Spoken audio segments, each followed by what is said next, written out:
У еўрапарламенце адбылася дыскусія адносна перабывання баевікоў вагнера ў Беларусі. Еўрадэпутаты абмеркавалі магчымыя пагрозы еўрапейскім краінам. Ініцыятарамі дэбатаў выступілі еўрадэпутаты Пятрас Аўстравічус з Літвы і Анна Фатыга з Польшчы. Між тым, баевікі вагнера, якія былі ў Беларусі, падпісалі кантракты з расійскім міністэрствам абароны. Пра гэта паведамляе прадстаўнік усходняй групоўкі войскаў ЗСУ Ілля Еўлаш. У выніку частка баевікоў выправілася на вайну ва ўкраіну, а іншыя ў Афрыку. У Осіповіцкім раёне, дзе размяшчаўся палявы лагер вагнераўцаў, паступова разбіраюць намёты. Паводле маніторынгавай групы тэлеграм-каналу «Беларускі гаюн» на сёння у вёсцы Цэль дэмантавалі 65% часовых пабудоваў. Сваёй думкай на тое, як мусіць рэагаваць еўрапейскі звяз на пагрозы з боку вагнера, падзяліўся дэпутат Еўрапарламенту ад Літоўскай рэспублікі Пятрас Аўстравічус. Причисление этих организаций к числу террористических, во-первых, да, это не наша задача, это наша общая задача. Второе,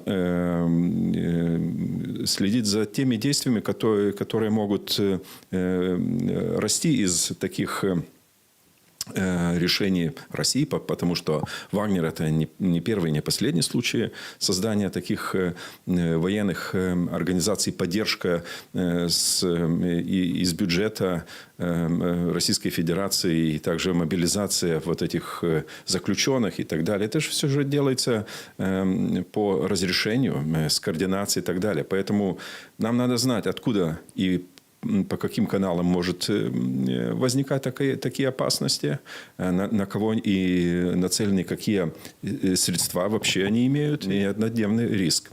Это долгосрочный риск, и его надо понимать и, как говорится, принимать нужные решения на международном уровне.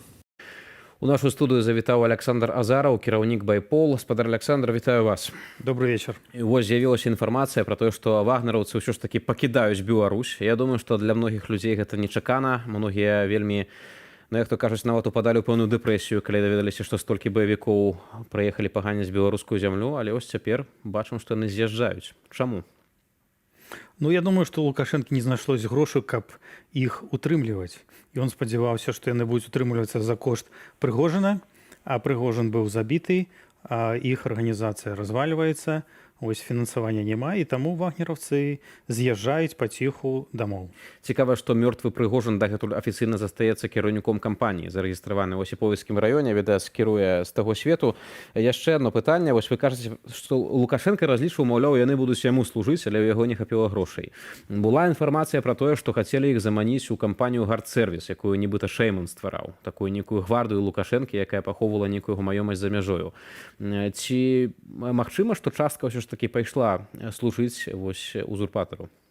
Конечно, магчыма, бо Гардсервіс – гэта невялікая кампанія. Яно налічвае да 50 чалавек, а 50 чалавек не можа утрымліваць там і ахоўваць бізнес Лукашэнкі ў Афрыцы. І таму Лукашэнкі, конечно, і Шэйману патрэбны людзі ў Афрыцы, і яны могуць з іх наняць такіх людзей сярод вагнераўцаў. Тое, што вагнераўцы сыходзяць з нашай краіны, пра гэта кажуць ЗСУ, пра гэта беларускі гаюн таксама паведамляў, і ваша арганізацыя. Но гэта так гучыць, прынамсі паверхнева, вельмі суцяшальна, што вось яны пакідаюць Беларусь. Але разам з тым, ці можам мы супакоіцца, усё ж такі 35% гэтага лагеру пад Асіповічам яшчэ застаецца, ці, напэўна, так, што ўжо яны не будуць вяртацца? Ну, пад нашых падліках застаецца каля 200-300 вагнераўцаў. Гэта не шмат. Яны пагрозы для еўразвязу і Украіны ніякой не несуць. Але яны там застаюцца якраз для таго, каб навучаць беларускіх вайсковых. Мы ведаем, што на кожным палігоне прыкладна да 30 чалавек знаходзіцца вагнераўцаў, інструктараў, якія там навучаюць беларускіх вайсковых. Ось. І я думаю, што якраз і ў гэтым сэнс для Лукашэнкі іх знаходжання на Беларусі. То бок, усё ж такі гэтая такая нейкая групоўка застанецца, паводле вашых словаў. Яшчэ адзін момант. Сёння беларускі гаюн пісаў пра тое, што расійская новая так званая змена вайсковая рэгулярных расійскіх войскаў не прыехала на ратацыю ў Беларусь, што вось ужо больш за месяц іх няма у Беларусі, і атрымоўваецца, што праз гэта колькасць расійскіх войскаў скарачаецца на тэрыторыі нашай краіны. Як гэта можна патлумачыць? Здавалася, што калі расейцы кудысьці заходзяць, то яны потым не хочуць выходзіць. Но мне падаецца, што якраз гэта гаворыць аб тым, што Расіі не хапае сваіх вайсковых ва ўкраіне. цяпер ідзе вельмі цяжкі наступ украінскі уже не першы месяц.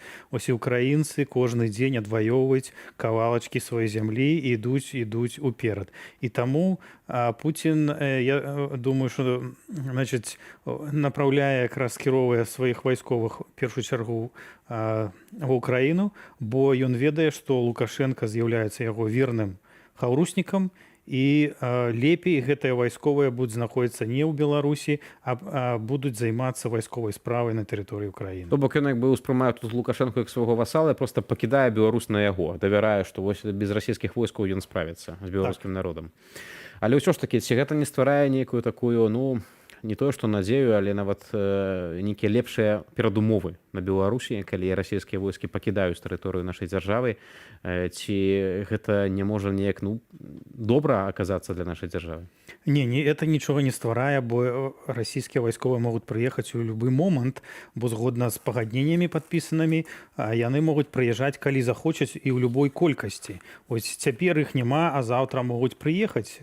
Ось, і знаходзяцца і тыя самыя вагнераўцы, і значыць, цэнтры вайсковай падрыхтоўкі, якія належаць расіянам, знаходзяцца на тэрыторыі Беларусі. І вось ядравая зброя прыехала, мы ведаем часткова. Так што Расія кантралюе тэрыторыю Беларусі. То бок, на жаль, глобальных такіх прычынаў для радасці у нас усё яшчэ дагэтуль няма. Не.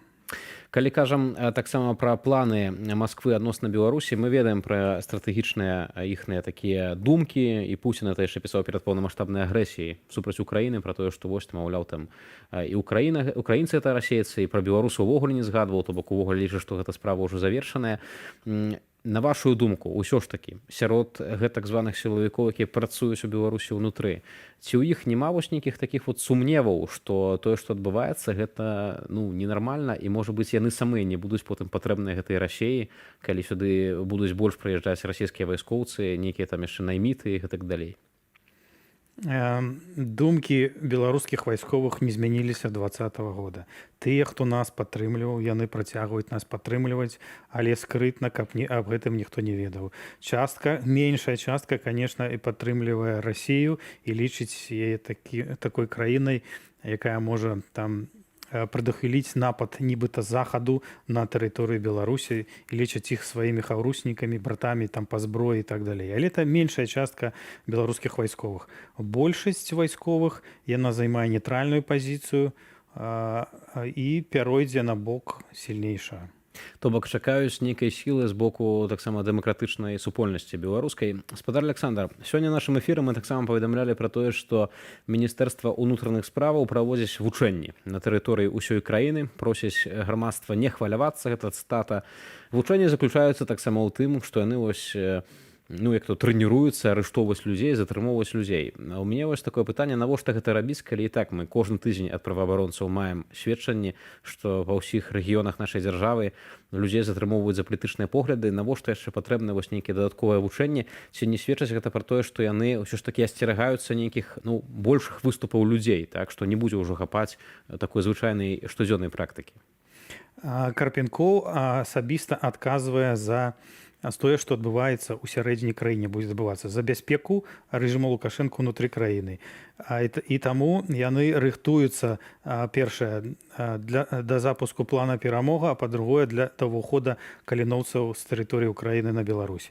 Ось, і таму яны пастваралі новыя вайсковыя падроздзелы і праводзяць бясконцыя гэтыя навучанні.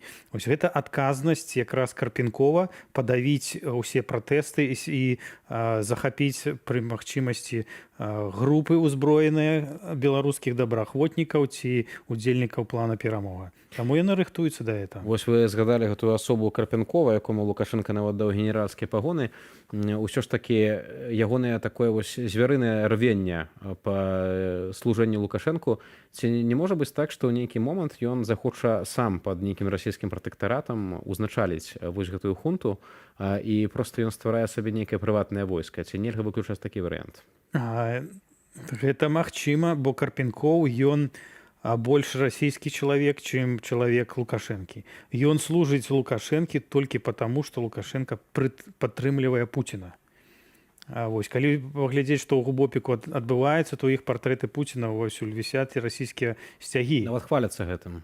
Так, і скрываюць. яны это не скрываюць.